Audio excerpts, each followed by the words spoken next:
This is డిఎల్ఎన్ Sastry. ప్రజాస్వామ్య వ్యవస్థలో ఉన్నాము. చట్టాల ముందర అందరు సమానమే. ఎవరు అతిథులు గారు.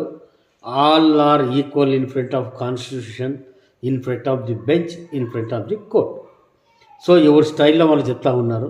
ముఖ్యంగా 100 మంది నేరస్తులు సంపాదించుకున్న ఒక నిర్దోషి శిక్ష పడకూడదని చెప్పి ఈ భారతదేశ న్యాయ వ్యవస్థ ప్రథమ సూత్రం. సో ఇన్ని చెప్తున్నా కూడా ఎవరి ఇష్టాంతరాలు ప్రవర్తించుకుంటూ నిర్లక్ష్యంగా మాట్లాడుతూ ఉన్నారు.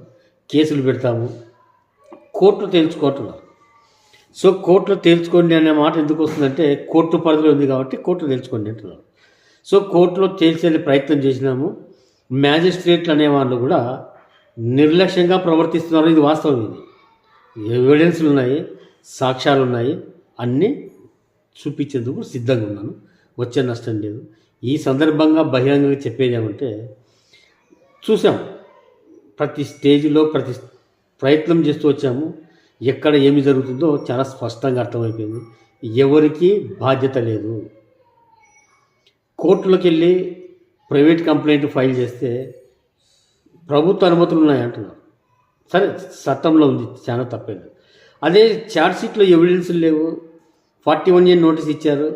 తిరిగి మేము వివరణ ఇచ్చాము, లిఖితపూర్వమైన వివరణ రాసిచ్చాము, సంజాష్ ఇచ్చాము, అన్నీ ఇచ్చాము. అవి కోర్టులు ఎందుకు ప్రొడ్యూస్ చేయలేదు, పోలీసులు అడగండి అంటే మాట్లాడొద్దండి అంటే న్యాయమూర్తులు, మ్యాజిస్ట్రేట్లు. సో ఇది అంతా అర్థమైపోయింది. కాబట్టి ఇప్పుడు స్పష్టంగా చెప్పేది ఏమంటే, మేము బాధితులం ఉన్నాము. బాధితులు ప్రతి ఒక్క ప్రయత్నం చేసి సర్వసిద్ధంగా ఉన్నారు.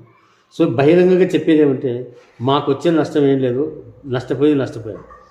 బహిరంగంగా ఇప్పుడు చెప్పేది ఏమంటే, ఎవరైతే ప్రభుత్వ అధికారులు ఉన్నారో ఇష్టానుసారంగా ప్రవర్తించినారో వాళ్ళ అక్రమ ఆస్తులు బయటికి పీకేందుకు మొదలయ్యి చాండోలైంది. ఇప్పుడు బహిరంగంగా చెప్తున్నాము, సర్దుకోండి. మేము వేధిస్తాము అన్న భావనకు వస్తే మీ అక్రమ ఆస్తులు బయటికి పీకి డాక్యుమెంట్లతో సహా చూపిస్తాం. జరగబోయేది ఇదే. ఎవరైతే ప్రభుత్వ ఉద్యోగులు ఇష్టానుసారంగా ప్రవర్తిస్తున్నారో వాళ్ళ ఊర్లలో విచారణ మొదలైంది. వాళ్ళ ఊర్లలో విచారణ చేస్తూ ఎంక్వైరీ చేసుకుంటూ ఎక్కడెక్కడ బంధువులు ఉన్నారు, మీకే కాదు అధికారులు, మాకు నాలెడ్జ్ ఉంది. సో మిమ్మల్ని చూసిన తర్వాత మాకు తెలివితేటలు వచ్చాయి, మాకు చదువు ఉంది. మీ తెలివితేటలు ప్రదర్శిస్తూ మీరు వచ్చారు. మీ తెలివితేటలను ఆదర్శంగా తీసుకొని మేము కూడా అవే తెలివితేటలు మొదలు పెడుతున్నాము. సో అర్థం చేసుకుంటారని ఆశిస్తున్నాను. అక్రమాస్తులు బయట పెడుతున్నాము. ప్రతి ఒక్కరూ సిద్ధంగా ఉండండి. ఇంకా చూద్దాం. ఏదైనా కేసు పెడితే కోర్టులో తెలుసుకొని అంటారు కదా, అదే కోర్టులోనే తెలుసుకుందాం. సిద్ధంగా ఉండండి. మేము కూడా సిద్ధంగా ఉంటున్నాము. అర్థం చేసుకుంటారని చెప్పి ఆశిస్తూ ఉన్నాను. So this is incredible India, DLN Shastri. నమస్తే.